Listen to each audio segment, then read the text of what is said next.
Subscribe to our channel by clicking the subscribe button.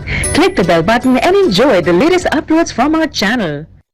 नाज़रीन, आज हम फिर हाज़िर हुए हैं एक नई रेसिपी के साथ अंसारी किचन में। मैं मिसेस अशरफ अंसारी आपके लिए बनाने जा रही हूँ मटन नमकीन गोश्त। मटन नमकीन गोश्त के लिए मैं आधा किलो मटन की ये नमकीन गोश्त बना रही हूँ। इसके लिए मैं सबसे पहले ये प्रेशर कुकर है, इसके अंदर आधा पाव तेल डाल रही हूँ।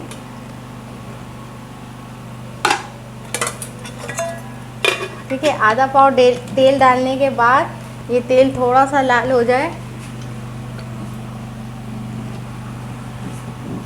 फिर मैं इसके अंदर ये आधा किलो मटन का गोश्त है, ये देख रहे हैं आप, ये इसके अंदर डाल दूँगी।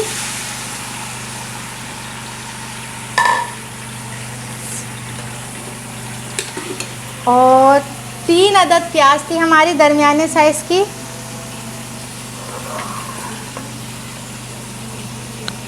ये देखिए 3 अदद दरमियाने साइज़ की प्याज है, इसको मैंने आधी आधी इस तरह काट ली है। सही है। 3 अदद टमाटर है मेरे, जिसको मैं इसको भी आधा आधा काट लूँगी इस तरह करके।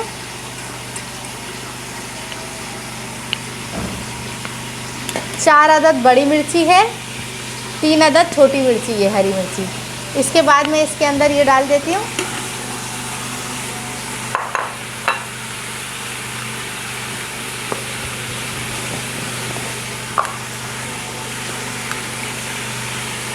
आधी टेबल स्पून नमक डाल ली उसमें।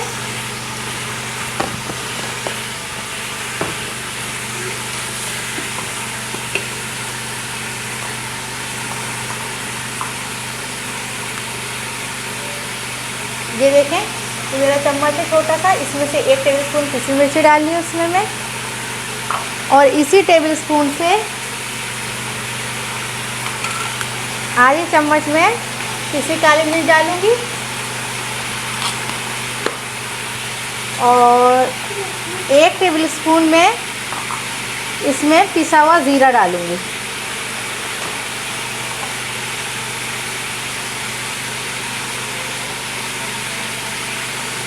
ये देखिए 1 चम्मच पिसा हुआ ज़ीरा है।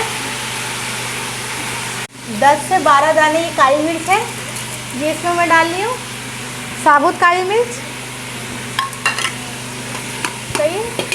और उसके बाद इसके अंदर में ये मेरा गिलास देख रहे हैं आप, ये नज़र आ रहा होगा आपको, इससे 2 गिलास पानी डालूंगी मैं इसमें। ये 1 पाव का गिलास है, आधा किलो पानी इसमें जाएगा। उसके बाद जब इसको खौल आ जाएगी तो हम प्रेशर कुकर बंद कर देंगे, और 15 मिनट के लिए हम ये प्रेशर कुकर चलाएंगे, और उसके बाद फिर आगे की रेसिपी हम आपको बताते हैं। नाज़रीन, पूरे 25 मिनट हो चुके हैं और गोश्त हमारा बिल्कुल गल चुका है। और माजरत के साथ मैं अदरक लहसुन आपके सामने डालना भूल गई थी और वीडियो में ये ख़त्म हो गई थी, इस वजह से मैंने 3 टेबल स्पून अदरक लहसुन का पेस्ट इसमें डाल दिया था। पूरे 25 मिनट हमारा ये गोश्त गला है, और उसी में हमारा ये देखें ये सब हल हो गया है।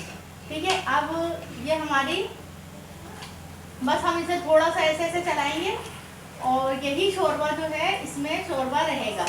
ठीक है, अलग से हमें शोरबा नहीं लगाना है।